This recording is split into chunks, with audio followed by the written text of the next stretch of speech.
లోక్సభ ఎన్నికలకు బీఆర్ఎస్ కసరత్తు ప్రారంభమైంది.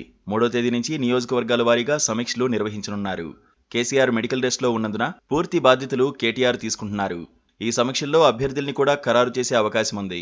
కానీ ఇప్పుడు బీఆర్ఎస్ అభ్యర్థుల విషయంలో అతిపెద్ద సవాల్ ఎదుర్కొంటున్నారు. సిట్టింగ్ ఎంపీల్లో సగం మంది పోటీకి దూరంగా ఉండాలనుకుంటున్నారు. మిగిలిన సగం మందిని మార్చాలని బీఆర్ఎస్ అనుకుంటోంది. అందుకే ఇప్పుడు బలమైన అభ్యర్థుల కోసం బీఆర్ఎస్ అన్వేషిస్తోంది. లోక్సభ, అసెంబ్లీ ఎన్నికలు విడివిడిగా జరగాలని కోరుకోవడమే బీఆర్ఎస్ పార్టీకి ముప్పు తిప్పలు తెచ్చి పెడుతోంది. అసెంబ్లీ ఎన్నికల్లో ఓడిపోయిన 3 నెలలకే మళ్లీ లోక్సభ ఎన్నికల యుద్ధం చేయాల్సి వస్తోంది. అది కూడా 2 జాతీయ పార్టీలతో. లోక్సభ ఎన్నికలంటే జాతీయ పార్టీలకు అడ్వాంటేజ్ ఉంటుంది. ఇలాంటి సమయంలో ప్రతిపక్షంలో ఉన్న బీఆర్ఎస్ పార్టీ తమకే ఓటు వేయాలని ప్రజల్ని కన్విన్స్ చేయడం అంత తేలిక కాదు. అందుకే పోటీకి అభ్యర్థులు వెనకాడుతున్నారు. జాతీయ పార్టీల వైపు చూస్తున్నారు. బీఆర్ఎస్ లోక్సభ స్థానాలకు అభ్యర్థులపై ఇప్పటికే గందరగోళం నెలకొంది. 3 సిట్టింగ్ ఎంపీలు కాంగ్రెస్ పార్టీతో సంప్రదింపులు మొదలుపెట్టినట్లు ప్రచారం జరుగుతోంది. వీరు కాకుండా మరో 2 ఎంపీలు, ఉమ్మడి మహబూబ్ నగర్ జిల్లాకు చెందిన ఓ మాజీ ఎమ్మెల్యే కాంగ్రెస్లో చేరే ప్రయత్నాలు చేస్తున్నట్లు చెబుతున్నారు.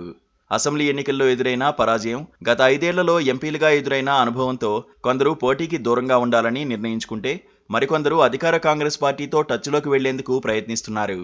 భారత రాష్ట్ర సమితి పేరుతో జాతీయ రాజకీయాల్లో క్రియాశీల పాత్ర పోషించాలని భావించిన బీఆర్ఎస్కు వచ్చే పార్లమెంట్ ఎన్నికలు సవాల్గా మారుతున్నాయి.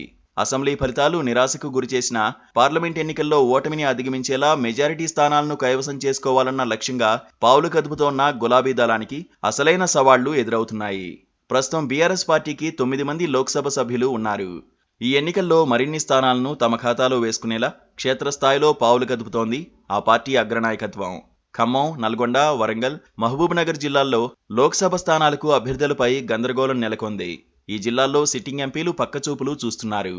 అధికార పార్టీలోకి వెళ్లి ఆ పార్టీ తరఫున పోటీ చేయాలని భావిస్తోన్న నేతలకు ముఖ్యమంత్రి రేవంత్ రెడ్డితో గతంలో సన్నిహిత సంబంధాలు ఉండడంతో గులాబీ దళంలో అనుమానాలు ఎక్కువయ్యాయి. గత 10 ఏళ్లుగా ఎదురైన అనుభవాలను తమ సన్నిహితుల దగ్గర ప్రస్తావిస్తున్న ఎంపీలు పార్టీపై అసంతృప్తి వ్యక్తం చేస్తున్నారు. పేరుకు లోక్సభ సభ్యులమే అయినా ఎమ్మెల్యేల చెప్పు చేతుల్లోనే ఉండాల్సి వచ్చేదని, తమకు ఎలాంటి గుర్తింపు లేదని ఎక్కువ మంది ఎంపీలు అసంతృప్తి వ్యక్తం చేస్తున్నట్లు చెబుతున్నారు. ఎమ్మెల్యేలే ప్రధానంగా భావించే పార్టీలో ఎంపీలుగా పనిచేయడం ఎందుకని కొందరు ప్రశ్నిస్తున్నట్లు చెబుతున్నారు. మరోవైపు హైకమాండ్ మాత్రం సిట్టింగుల అసంతృప్తిని పెద్దగా పట్టించుకున్నట్లు కనిపించడం లేదు. అభ్యర్థుల ఎంపికపై ఫోకస్ పెడుతోంది.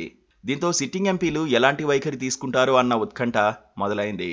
అసెంబ్లీ ఎన్నికల ముందే కాంగ్రెస్ పార్టీలో చేరాలనుకున్న పలువురు నేతలు కూడా ఎంపీలుగా అవకాశం దక్కితే కాంగ్రెస్ తరఫున పోటీకే రెడీ అవుతున్నారని ప్రచారం జరుగుతోంది.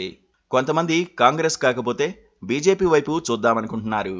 అయితే బీఆర్ఎస్ మాత్రం ఈసారి బలమైన అభ్యర్థులను బరిలోకి దించాలని గట్టి పట్టుదలగా ఉంది. అవసరమైతే కొంతమంది ఎమ్మెల్యేలను కూడా బరిలోకి దించేందుకు ప్రయత్నిస్తోంది. ఎంపీ ఎన్నికల్లోనూ బీఆర్ఎస్ పెద్దగా ప్రభావం చూపకపోతే తర్వాత తీవ్రమైన సమస్యలను ఎదుర్కోవాల్సి ఉంటుంది. పార్టీ ఉనికి ప్రశ్నార్థకంగా మారినా ఆశ్చర్యం లేదు. అందుకే ఎట్టి పరిస్థితుల్లోనూ ఇప్పుడు ఉన్న పార్లమెంటు స్థానాలనైనా నిలబెట్టుకోవాలని శక్తి వంచన లేకుండా ప్రయత్నం చేయనుంది.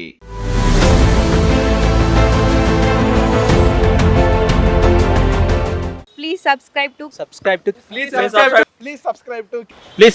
KTV Telugu. KTV Telugu.